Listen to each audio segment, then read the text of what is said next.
السلام علیکم ورحمۃ اللہ وبرکاتہ۔ اعوذ باللہ من الشیطان الرجیم، بسم اللہ الرحمن الرحیم۔ وَلُوطًا إِذْ قَالَ لِقَوْمِهِ أَتَأْتُونَ الْفَاحِشَةَ ما سبقكم بها من أحد من العالمين إنكم لتأتون الرجال شهوة من دون النساء بل أنتم قوم مسرفون وما كان جواب قومه إلا أن قالوا أخرجوهم من قريتكم إنهم أناس يتطهرون فأنجيناه وأهله إلا امرأته كانت من الغابرين وأمطرنا عليهم مطرا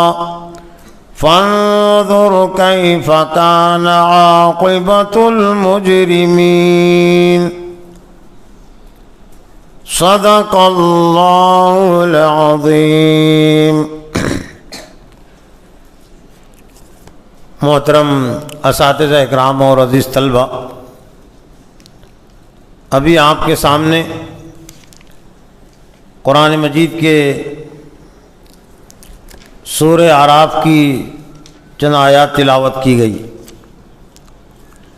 پاروں کی ترتیب اور تقسیم کے لحاظ سے یہ 90 پارے کے 17ویں رکوع کی اخیر کی چند آیات ہے۔ ان آیتوں میں اللہ تعالیٰ نے ایک اہم نبی حضرت لوط علیہ السلام کی دعوت کا تذکرہ کیا، اور لوط علیہ السلام جس قوم کی طرف بھیجے گئے تھے اس قوم کا تذکرہ، اور قوم نے حضرت لوط علیہ السلام کی دعوت کی جو مخالفت کی، جو جھٹلایا، تو اس کا تذکرہ ہے۔ اور مخالفت اور جھٹلانے کے نتیجے میں اس قوم پر جو اللہ کا عذاب آیا، اس عذاب کا تذکرہ ہے۔ قرآن مجید میں اور بھی مقامات پر حضرت لوط علیہ السلام کی دعوت کا تذکرہ ہے، اور قوم کی مخالفت اور نافرمانی کا تذکرہ، اور حضرت صالح علیہ السلام اور ان پر ایمان لانے والوں کی صبر و استقامت کا تذکرہ، اور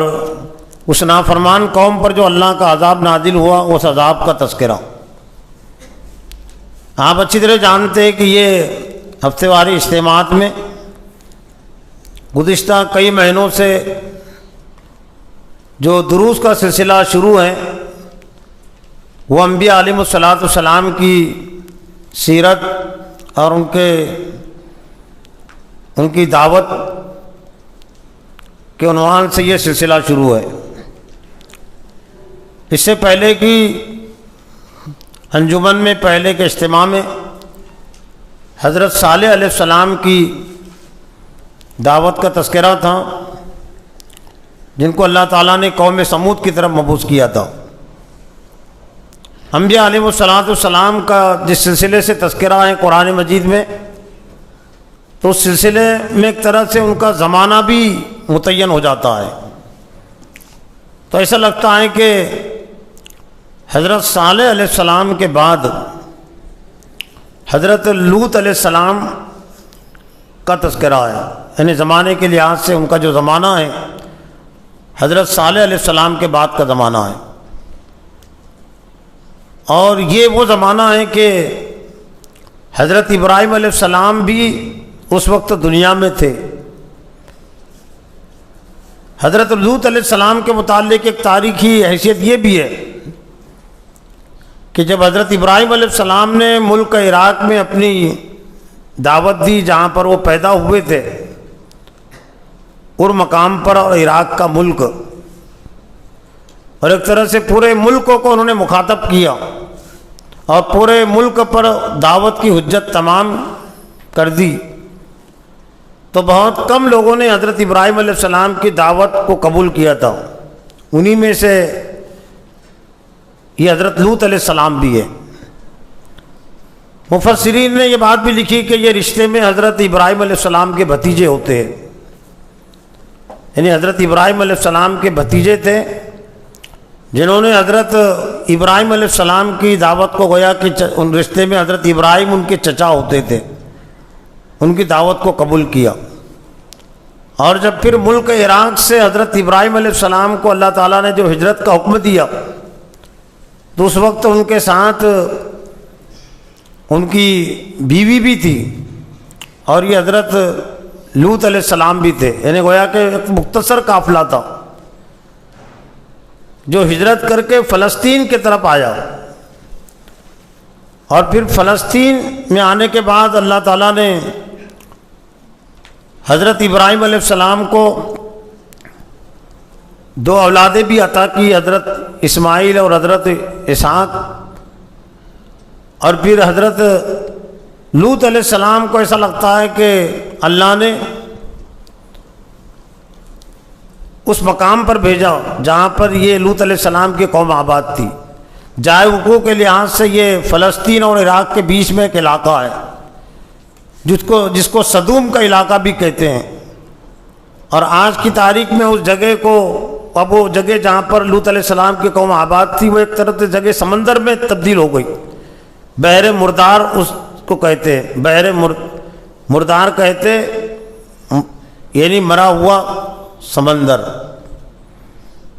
وہ یہ کہ جب اللہ تعالیٰ کا عذاب آیا، آسمان سے بھی پتھروں کی بارش ہوئی اور زمین میں زلزلہ آیا، تو سمندر کے قریب قوم آباد تھی، تو وہ زلزلے کی وجہ سے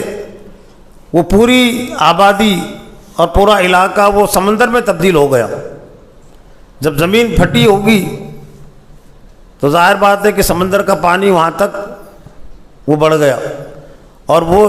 جگہ سمندر کا حصہ بن گئی۔ اس لیے بعد کے بہت سارے محققین یہ بھی تحقیق کی کہ اس جگہ پر آج بھی الٹی بستی کے نشانات ملتے ہیں، یعنی بستی کو عالیہ و سافلہ، اس بستی پر جو اللہ نے عذاب نازل کیا تو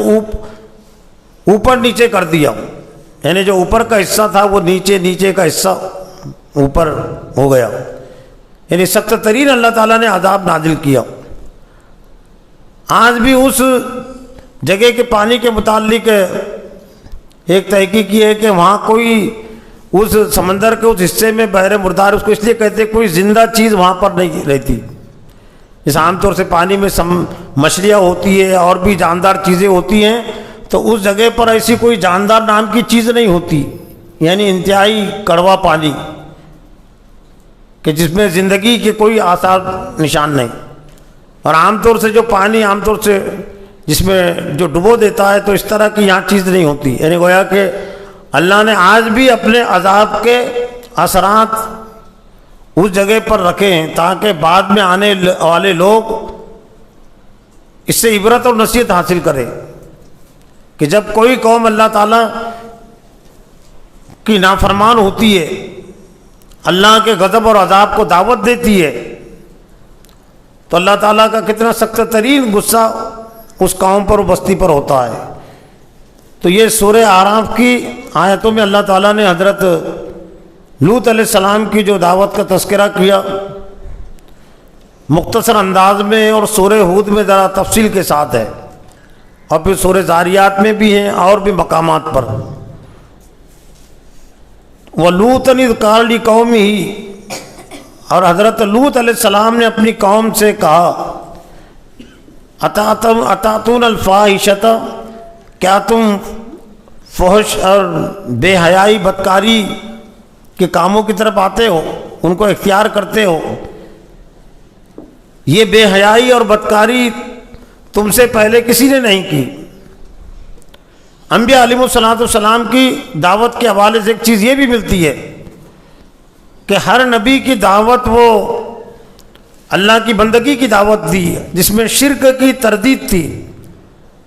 لیکن عملی لحاظ سے جو خرابیاں تھی اس بستی میں، ہر دور میں الگ الگ خرابیاں رہی ہے۔ مشترک خرابی، مشترک گناہ، شرک کا، بت پرستی کا، بتوں کو پوجنے کا، یہ تو ہر قوم میں رہا ہے، لیکن اس کے علاوہ جو الگ الگ جو خامیاں خرابیاں تھی، جو بڑے بڑے گناہ تھے، ان میں سے ایک بڑا گناہ اس قوم میں تھا، اور وہ قوم بڑے گناہ کی نوعیت یہ تھی کہ وہ مردوں سے جنسی خواہشات کو پوری کرتے تھے۔ عورتوں سے بیوی کے علاوہ اپنی جنسی خواہشات کو پوری کرنا یہ بھی حرام ہے، لیکن مردوں سے جنسی خواہشات کی تکمیل، زنا اور بدکاری، یہ اور بھی سخت ترین جرم اور گناہ ہے۔ تو شیطان نے اس قوم کو اس برائی میں مبتلا کیا تھا، اس لیے آج بھی اس برائی کو اس کا نام ہی لواطت پڑا ہوا ہے۔ لوط علیہ السلام سے، یعنی قوم لوط میں یہ خرابی برائی تھی، اس لیے اس عمل کو آج بھی لواطت کے نام سے فقہ کی کتابوں میں لواطت کے نام سے جانا جاتا ہے۔ اور ایک چیز یہ واضح ہوتی ہے کہ یہ جو مردوں سے جنسی خواہشات کی جو تکمیل اور تسکین کی بات ہے، تو جو یہاں الفاظ استعمال ہوئے، ایسا لگتا ہے اس سے پہلے کسی قوم میں، کسی معاشرے میں یہ خباثت برائی نہیں تھی کہ ما سبقکم بہا من احد من العالمین۔ حضرت لوط علیہ السلام نے کہا کہ یہ جو فحش اور بے حیائی بدکاری جو مردوں سے، لڑکوں سے جو تم کرتے ہو، دنیا میں تم سے پہلے کسی نے نہیں کیا، یعنی گویا کہ تم نے اس کی بنیاد ڈالی ہے، تم نے اس کی شروعات کی ہے۔ تو جو شخص اور جو قوم کسی جرم کو شروع کرتا ہے، اس کی بنیاد ڈالتا ہے، تو وہ زیادہ مجرم ٹھہرتا ہے۔ اور ایک حدیث کے ذریعے سے بات واضح ہوتی ہے کہ جو جس جرم کی گناہ کی بنیاد ڈالتا ہے، اور بعد میں جتنے بھی لوگ اس جرم اور گناہ کو کرتے ہیں، تو بعد میں گناہ کرنے والوں کے گناہ میں سے ان کو بھی گناہ دیا جاتا ہے جنہوں نے اس کو شروع کیا ہے۔ اور جو کسی اچھائی کی بنیاد ڈالتا ہے، نیک کام کی بنیاد ڈالتا ہے، تو بعد میں جتنے بھی لوگ اس نیکی کے راستے پر چلتے ہیں، نیکی کا کام کرتے ہیں، تو بعد میں آنے والے کو نیکیوں میں سے بھی اس کو نیکی ملتی ہے، اجر اس کو ملتا ہے۔ عمل کرنے والوں کے اجر میں کوئی کمی نہیں کی جاتی، جو گناہ کریں گے گناہ کرنے والوں کے گناہ میں کوئی کمی نہیں کی جائے گی، لیکن الگ سے ہر گناہ کا جو وبال ہے، جو گناہ ہیں، وہ شروع کرنے والوں پر ڈالا جاتا ہے۔ حضرت آدم علیہ السلام کے بیٹے نے اپنے بھائی کا قتل کیا تھا، قابل نے حابل کا، تو حضور صلی اللہ علیہ وسلم نے یہ بھی فرمایا اس پس منظر میں کہ اب دنیا میں جتنے ناحق قتل ہوں گے، تو قتل کرنے والے کو تو گناہ ملے گا، سزا ملے گی، لیکن ہر ایک ناحق قتل کا گناہ قابل کے کھاتے میں بھی جائے گا، اس لیے کہ اس نے بنیاد ڈالی تھی۔ تو اس میں بڑی نصیحت ہے میرے لیے بھی، آپ کے لیے بھی، کہ ہم کوئی کام ایسا شروع نہ کرے، ایسے کام کا آغاز نہ کرے جو غیر شرعی ہو، غیر دینی ہو، اس لیے کہ ہم کر گزریں گے، لیکن بعد میں جتنے بھی کریں گے، یعنی ہماری غلط عادت، کوئی غلط عادت اپنے اندر نہ آنے دے، ہماری غلط عادت سے، غلط روش سے جتنے بھی لوگ، جتنے بھی طلبہ متاثر ہوں گے، اس کا اثر لیں گے، تو ان کا گناہ بھی ہمارے کھاتے میں پڑے گا۔ اور اس میں ہمارے لیے ایک نصیحت کی بات یہ بھی ہے کہ ہم نیکی کے کاموں میں پیش قدمی کریں، آگے بڑھیں،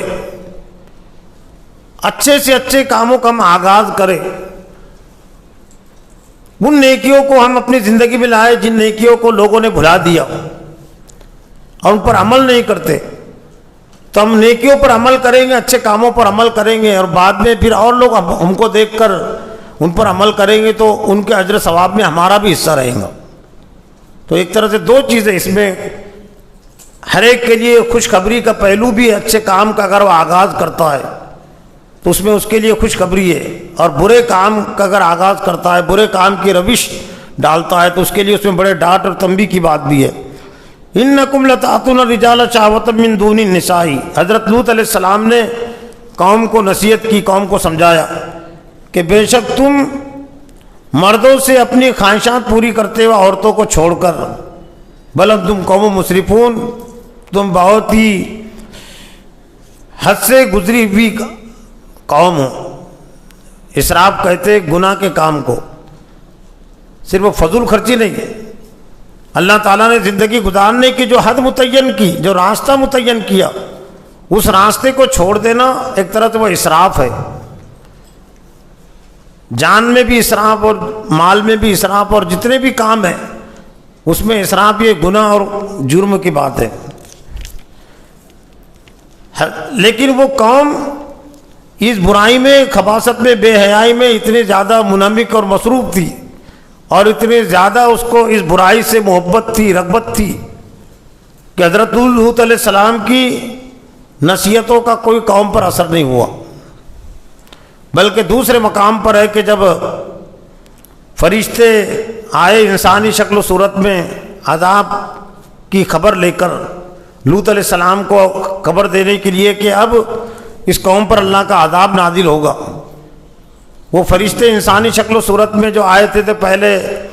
حضرت ابراہیم علیہ السلام کے پاس بھی آئے تھے، ان کا پہلا پڑاؤ وہاں ہوا تھا فلسطین میں، جہاں حضرت ابراہیم علیہ السلام قیام پذیر تھے۔ ابراہیم علیہ السلام کو انہوں نے حضرت اسحاق علیہ السلام کی پیدائش کی خوشخبری سنائی۔ پھر حضرت ابراہیم علیہ السلام نے ان سے کہا کہ اور تمہارے آنے کا کیا مقصد ہے؟ تو انہوں نے جواب دیا کہ ہم مجرم قوم کی طرف بھیجے گئے ہیں، یعنی لوط علیہ السلام۔ قال فما خطبکم ایھا المرسلون، جو سورہ ذاریات میں ہے کہ جب انہوں نے حضرت اسحاق کی خوشخبری سنائی، پہلے تو ان کی بیوی کو بھی تعجب ہوا، ان کو بھی تعجب ہوا کہ بڑھاپے میں کیسے اولاد ہوں گی، تو انہوں نے کہا کہ اللہ کے لیے سب تو آسان ہے، اور تم پر اللہ تعالیٰ کی خصوصی اور رحمت ہے اے گھر والوں۔ تو قال فما خطبکم ایھا المرسلون، جب حضرت ابراہیم علیہ السلام نے بھی ان کو عام انسانوں کی طرح سمجھا تھا، مہمان سمجھا تھا، اور مہمان سمجھ کر ان کے لیے ایک بچڑا انہوں نے ذبح کیا اور ان کے سامنے پیش کیا، لیکن فرشتے کھانے پینے کی ضرورت سے بے نیاز ہے، ان کو اس کی کوئی حاجت اور ضرورت نہیں ہے، تو ایک طرح سے انہوں نے اس کی طرف کوئی ہاتھ نہیں بڑھایا، دلچسپی نہیں دکھائی۔ پھر بعد میں بہرحال انہوں نے خود ظاہر کر دیا کہ ہم اللہ تعالیٰ کے بھیجے ہوئے نہیں، گویا کہ فرشتے ہیں اور ہم کو اس طرح کے کھانے کی کوئی ضرورت نہیں۔ اس سے ایک بات واضح ہوتی ہے کہ انبیاء بھی عالم الغیب نہیں ہیں۔ حضرت ابراہیم علیہ السلام اگر عالم الغیب ہوتے تو پہچان لیتے نا، سمجھ لیتے نا کہ فرشتے ہیں اور کھانے کھا بھی نہیں سکتے، پی بھی نہیں سکتے، ان کو کوئی ضرورت نہیں، تو بچڑا وہ پیش نہیں کرتے تھے۔ ایک تو اس میں ان کی مہمان نوازی کا ہی پتہ چلتا ہے کہ جب مہمان آ گئے ان کے پاس تو بغیر کسی کا انتظار کیے، بغیر پوچھے ہوئے کہ تم کو حاجت ہے یا نہیں، انہوں نے جو کچھ ان سے ہو سکتا تھا تیار کر کے سامنے پیش کر دیا۔ تو حضرت ابراہیم علیہ السلام نے کہا کہ اب تمہاری کیا غرض ہے، تم اور کس کام کے لیے بھیجے گئے؟ قالوا انا ارسلنا الی قوم مجرمین، جہاں سے 27واں پارہ شروع ہوتا ہے، وہاں پر جس قوم کا تذکرہ وہ قوم لوط ہی ہے۔ تو انہوں نے کہا کہ ہم بھیجے گئے ہیں نافرمان قوم کی طرف، لوط علیہ السلام کی جو نافرمان قوم ہے اس کی طرف بھیجے گئے ہیں، لنرسل علیہم حجارۃ من طین، تاکہ ہم ان پر برسائے حجارۃ من طین، پتھروں کی بارش، یعنی پتھروں کی بارش کرنے کے لیے ہم بھیجے گئے ہیں، مسومۃ عند ربک، جو نشان زد جو طے شدہ ہیں تیرے رب کے پاس، للمسرفین، نافرمانوں کے لیے۔ مفسرین نے بات لکھی کہ اس سے مراد ہے کہ جو پتھروں کی بارش اس قوم پر ہوئی، یعنی آسمان سے اور نیچے سے بھی زلزلہ آیا، تو گویا کہ ہر مجرم قوم کے لیے ایک پتھر متعین تھا، نامزد تھا، مطلب اللہ کی طرف سے، فرشتوں کی طرف سے یہ طے تھا کہ یہ فلاں پتھر فلاں مجرم کے اوپر گرایا جائے گا، اس کو اس پتھر کے ذریعے سے ہلاک کیا جائے گا۔ اب وہ اللہ کی طرف سے بارش تھی، یہ اولے وغیرہ جو گرتے ہیں تو اس کے سامنے کچھ بھی نہیں ہے، یہ تو پانی کے ہوتے ہیں. وہ واقعتاً پتھروں کی بارش تھی، یعنی خدائی پتھر وہ کتنے شدید ہوں گے اور کتنے گرم ہوں گے اس کو الفاظ نے میں نے بیان کیا. اس لیے وہ جگہ پوری جو ہے وہ کھنڈرات میں تبدیل ہو گئی، اور جو کبھی خشکی کا علاقہ تھا، خشکی کا حصہ تھا، وہ بعد میں سمندر کا حصہ بن گیا، وہ پتھروں کی بارش کی وجہ سے جو اللہ کی طرف سے بارش اللہ نے برسائی. تو وہ کہ ہر مجرم کے لیے ایک پتھر متعین تھا. فَأَخَذْنَا مَنْ كَانَ فِيهَا مِنَ الْمُؤْمِنِينَ، پس ہم نے نکال لیا ان میں جو مومنین تھے،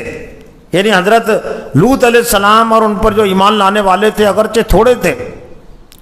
ان کی بیوی بھی ان کے ساتھ نہیں تھی، بیوی پر بھی اللہ کا عذاب آیا. 2 نبیوں کا تذکرہ قرآن مجید میں ایسا ہے کہ ان کی بیویاں نافرمان تھی اور ان پر اللہ کا عذاب نازل ہوا. ایک تو حضرت نوح علیہ السلام کی بیوی اور دوسرے حضرت لوط علیہ السلام کی بیوی، جس کا تذکرہ سورہ تحریم میں وَضَرَبَ اللَّهُ مَثَلَ الَّذِينَ آمَنُوا امْرَأَتَ فِرْعَوْنَ نہیں، وہ وَضَرَبَ اللَّهُ مَثَلَ الَّذِينَ كَفَرُوا امْرَأَتَ نُوحٍ وَامْرَأَتَ لُوطٍ كَانَتَا تَحْتَ عَبْدَيْنِ مِنْ عِبَادِنَا صَالِحَيْنِ فَخَانَتَاهُمَا فَلَمْ يُغْنِيَا عَنْهُمَا مِنَ اللَّهِ شَيْئٌ وَقِيلَ ادْخُلُوا النَّارَ مَعَ الدَّاخِلِينَ. اللہ تعالیٰ نے کافروں کے خاص طور سے نوح علیہ السلام کی اور لوط علیہ السلام کی بیوی کی مثال بیان کی. تَحْتَ عَبْدَيْنِ مِنْ عِبَادِنَا صَالِحَيْنِ، دونوں وہ ہمارے نیک بندوں کی زوجیت میں تھی، یعنی نبیوں کی زوجیت میں تھی. فخانتاہما، لیکن دونوں نے خیانت کی، نبیوں کی تعلیمات کو انہوں نے قبول نہیں کیا دل سے، یعنی بظاہر تو ساتھ میں رہی لیکن اندر سے ان کی حمایت اور ان کی ہمدردی قوم کے ساتھ تھی، مشرک اور مجرم قوم کے ساتھ. تو اللہ نے فرمایا کہ یہ خیانت ان کو کچھ بھی فائدہ نہیں دے سکی. وَقِيلَ ادْخُلُوا النَّارَ مَعَ الدَّاخِلِينَ، اور ہم نے ان دونوں سے کہا کہ تم آگ میں داخل ہو جاؤ. اس سے ایک بات یہ واضح ہوتی ہے کہ آخرت کی کامیابی کے لیے جنت میں داخلے کے صرف رشتہ کافی نہیں ہے. میاں بیوی کا رشتہ بہت قریبی ہوتا ہے، باپ اور بیٹے کا رشتہ قریبی ہوتا ہے، لیکن یہ رشتہ بھی ان کو کام نہیں آیا. شوہر نبی ہیں اور جنت میں جانے والے ہیں، تو اس اور بیوی نافرمان اور جہنم میں جا رہی ہے. نوح علیہ السلام کے ایک بیٹے کا تذکرہ بھی ملتا ہے کہ وہ بھی ایمان نہیں لایا، تو نبی کا بیٹا ہونے کے باوجود وہ جہنم میں گیا. حضرت ابراہیم علیہ السلام کے جو باپ ہے آزر، نبی کے باپ ہونے کے باوجود یہ رشتہ بھی ان کو اللہ کے عذاب سے اور اللہ کے غضب سے نہیں بچا سکا. آزر جو ہے تو وہ جہنم میں جانے والے ہیں. فما وجدنا فیہا غیر بیت من المسلمین، اللہ نے فرمایا کہ ہم نے اس میں مسلمانوں کے ایک گھر کے علاوہ اور کوئی گھر نہیں پایا. یعنی ایسا لگتا ہے کہ حضرت لوط علیہ السلام کی جو دعوت کو قبول کرنے والے جو افراد تھے وہ بہت تھوڑے تھے، یعنی ایک گھر میں گویا کہ آ جاتے تھے، یعنی ایک گھر گویا کہ پوری بستی میں اہل ایمان کا تھا. وہ ترکنا فی آیۃ للذین کفروا عذاب العلیم، اور ہم نے اس میں ان کے لیے نشانی چھوڑ دی جو اللہ کے عذاب سے ڈرتے ہیں. اللہ نے حضرت لوط علیہ السلام کو اور ان پر جو کچھ تھوڑے ایمان لانے والے تھے ان کو وہاں سے ہجرت کا حکم دیا، اور پھر ان پر اللہ نے اپنا عذاب نازل کر دیا. تو یہاں پر سورہ اعراف میں وما کان جواب قوم الا ان قالوا اخرجوهم من قريتكم انهم اناس يتطهرون، یہ نافرمان قوموں کا جو طرز عمل کردار قرآن مجید میں جو بیان ہوا ہے، برائی پر ہر دھرمی کا، تو اس میں بعد میں آنے والوں کے لیے بھی بڑی نصیحت ہے کہ اگر کوئی برائی پر ہر دھرم بھی رہے، قائم بھی رہے، تو تمہیں اپنا کام کرتے رہنا چاہیے. تمہاری کتنی شدید مخالفت ہو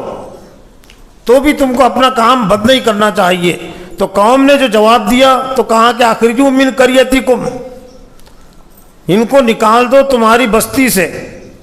انہم اناس یتطہرون، یہ ایسے لوگ ہیں کہ جو پاک رہنا چاہتے ہیں، یعنی گویا کہ پاک لوگ ان کو پسند نہیں تھے. جو یہ برائی اور خباثت کو برا سمجھتے تھے اور برائی خباثت میں مبتلا نہیں ہوتے تھے، تو قوم ان کو اپنے لیے پسند نہیں کرتی تھی. ایسا لگتا ہے کہ یہ ہر دور میں یہ قوم کی عادت رہی ہے، قوم کی سرشت میں بات رہی ہے کہ اچھے لوگوں سے دشمنی کرنا، اچھے لوگوں کو برا بھلا کہنا، ان کو گالیاں دینا، ان کو بستیوں سے نکالنے کی دھمکی دینا، ان کو شہر بدر کرنا، یہ ہر دور میں گناہ گاروں کا شیوا رہا ہے۔ لیکن یہ ان کو بستی سے کیا نکالیں گے؟ اللہ تعالیٰ نے ان کو دنیا بدر کر دیا۔ دنیا بدر کا مطلب ان کو موت کے گھاٹ اتار دیا۔ انبیاء علیہ السلام کو قوموں نے در بدر کی ڈر کی بھی، جلا وطنی کی دھمکی بھی دی، بستی سے شہر سے نکالنے کی دھمکی دی، لیکن انہوں نے کوئی پرواہ نہیں کی۔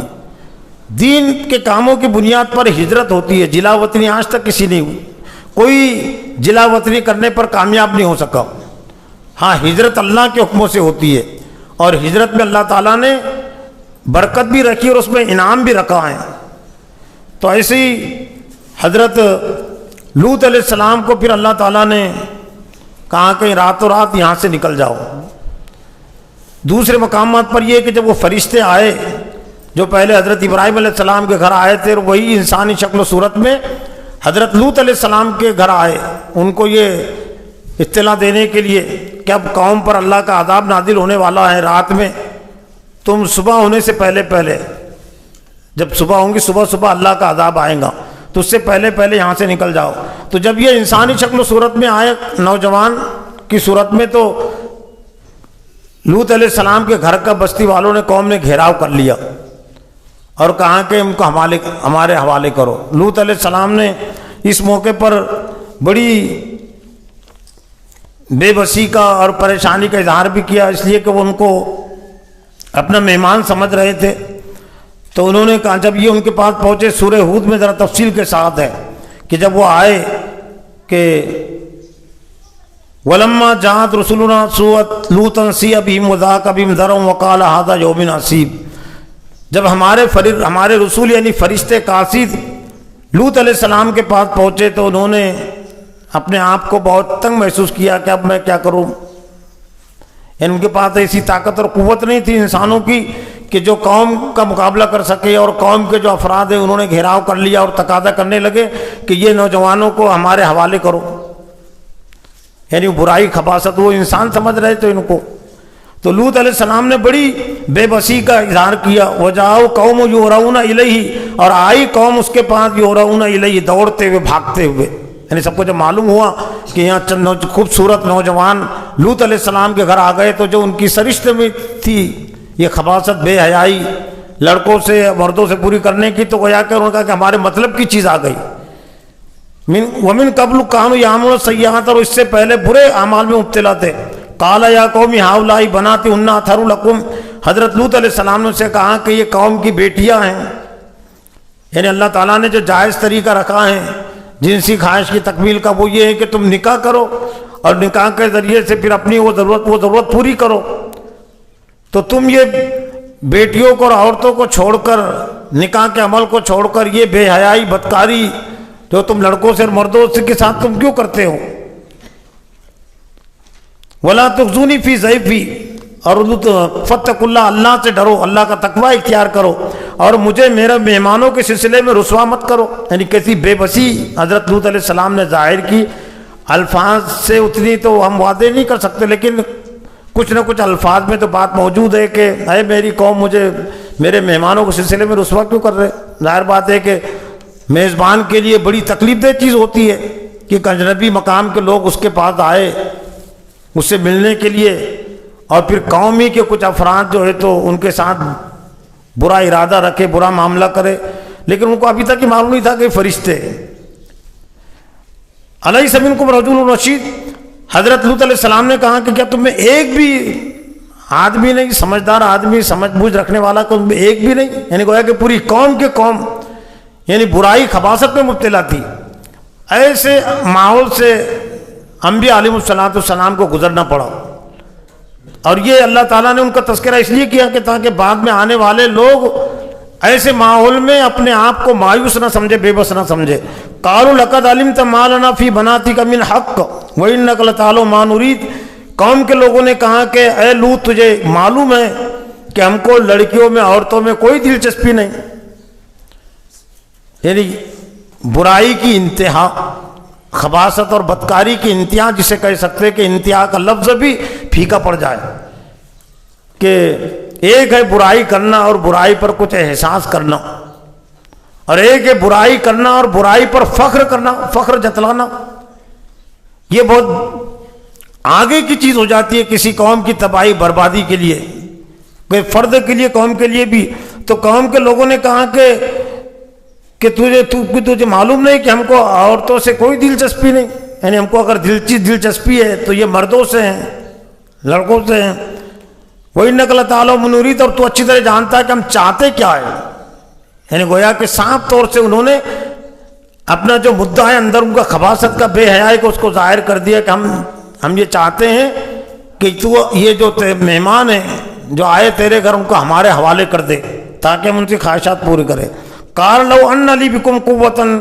او آوی الی رکن شدید، لوط علیہ السلام نے اس موقع پر بڑی بے بسی کے ساتھ یہ کہا کہ لو ان لی بکم قوۃ، کاش کہ میرے لیے میرے پاس تمہارے مقابلے کی کوئی طاقت اور قوت ہوتی، او آوی الی رکن شدید، یا میں کوئی ایسی پناہ گاہ اختیار کرتا کہ جہاں پر میں بچ جاتا، یعنی اپنے مہمانوں کو میں بچا لیتا۔ لیکن فرشتے سب دیکھ رہے تھے، آزمائش اللہ کے پاس ہے، حالانکہ فرشتے پہلے بھی تسلی دے سکتے تھے نا، اتنا حضرت لوط علیہ السلام کو انہوں نے پریشان ہونے کا موقع دیا، لیکن آزمائش صبر انعام۔ جب ذہنی تکلیف پہنچتی ہے، جسمانی تکلیف پہنچتی ہے زیادہ دین کی بنیاد پر، تو وہیں سے ذہنی انعام بھی شروع ہوتا ہے، جسمانی انعام بھی شروع ہوتا ہے۔ جب ذہن تھک جاتا ہے، جسم تھک جاتا ہے اللہ کے دین کے کاموں سے، تو اللہ تعالیٰ پھر وہاں سے اس کو راحت و آرام پہنچاتا ہے۔ تو جب فرشتوں نے دیکھا کہ اب لوط علیہ السلام کی جو آزمائش ہے یہ بہت ہو چکی ہے، تو انہوں نے کہا کہ قالوا یا لوط انا رسول ربی کا، اے لوط ہم تیرے رب کے بھیجے ہوئے ہیں، یہ ہمارا کیا بگاڑ سکے، ہم سے قریب کیا آتے ہیں۔ لوط علیہ السلام کو اسی تکلیف ہو رہی تھی نا کہ اب یہ میرے مہمان میرے پاس آئے ہیں، یہ قوم غلبہ پالیں گی اور ان کے ساتھ بدسلوکی کریں گی، بدکاری کریں گی، اور میری اس میں بڑی ذلت اور رسوائی ہوگی۔ تو لوط علیہ السلام کو کہا کہ ہم تیرے رب کے بھیجے ہوئے ہیں، لن یصلوا الیک، یہ تجھ تک نہیں پہنچ سکیں گے، یہ ہم تک بھی نہیں پہنچ سکتے اور تم تک یہ نہیں پہنچ سکیں گے۔ فاسر بِأَہْلِکَ بِقِطْعٍ مِّنَ اللَّيْلِ، پس تو اپنے اہل کو، اہل سے مراد ہے ایمان والے، جو کچھ تیرے ساتھ ایمان والے ہیں، تو رات کے ایک حصے میں ان کو اب یہاں سے نکال لے، یعنی بستی سے نکال لے۔ وَلَا يَلْتَفِتْ مِنْكُمْ أَحَدٌ، اور تم میں سے کوئی شخص اپنے پیچھے مڑ کر نہ دیکھے، یعنی جب اللہ کا عذاب آئے گا،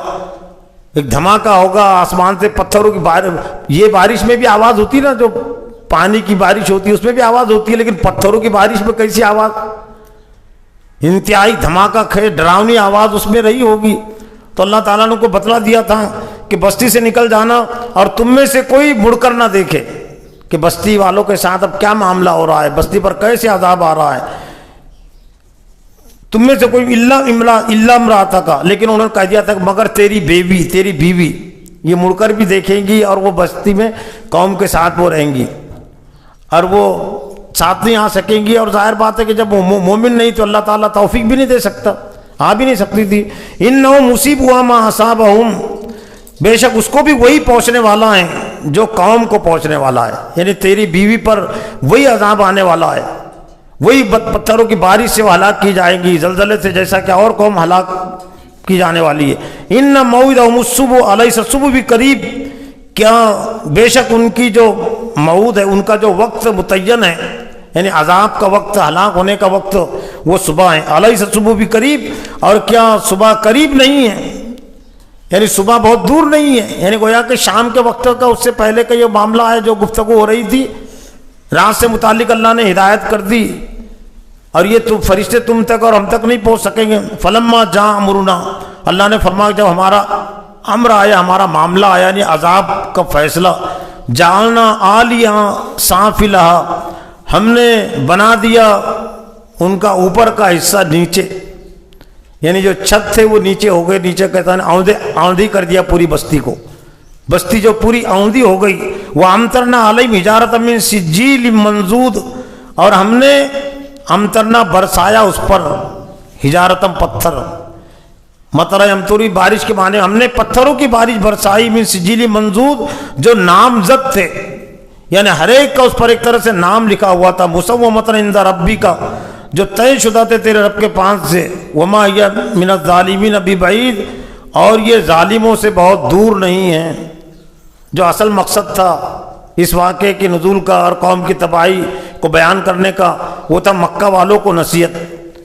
مکہ والوں سے یہ راستہ بہت دور نہیں تھا، وہ فلسطین کو جاتے تھے تو راستے میں یہ بستیوں کے کھنڈرات بھی ان کو ملتے تھے، نظر آتے تھے۔ تو اللہ نے فرمایا کہ یہ ظالموں سے، مکہ والوں سے، کفر و شرک کرنے والوں سے یہ مقام دور نہیں ہے اور آج بھی دور نہیں ہے۔ آج تو پوری دنیا ایک طرح سے ہتھیلی میں آ گئی۔ یہاں بیٹھ کر بھی آپ دیکھ سکتے ہیں عراق کی سرزمین، فلسطین کی سرزمین، فلاں پہاڑی، نیٹ پر سب چیزیں ڈالی ہوئی ہے، تو آپ ڈالیں گے تو سب چیزیں مل جاتی ہے۔ تو گویا کہ اللہ تعالیٰ اور بھی اس کو آسان کر دیا کہ دنیا کا ہر شہری، دنیا کا ہر جگہ پر رہنے والا وہ اس طرح کے جو کھنڈرات ہیں، اللہ تعالیٰ کے عذاب کے جو نشانات ہیں، ان سے نصیحت حاصل کر سکتا ہے۔ اللہ سے دعا ہے کہ اللہ تعالیٰ مجھے بھی اور آپ کو بھی حضرت لوط علیہ السلام کی دعوت سے نصیحت حاصل کرنے کی توفیق عطا فرمائے، ان کی نافرمان قوم کے انجام سے عبرت حاصل کرنے کی توفیق عطا فرمائے۔ ربنا تقبل منا انک انت السمیع العلیم وتب علینا انک انت التواب الرحیم برحمتک یا رب۔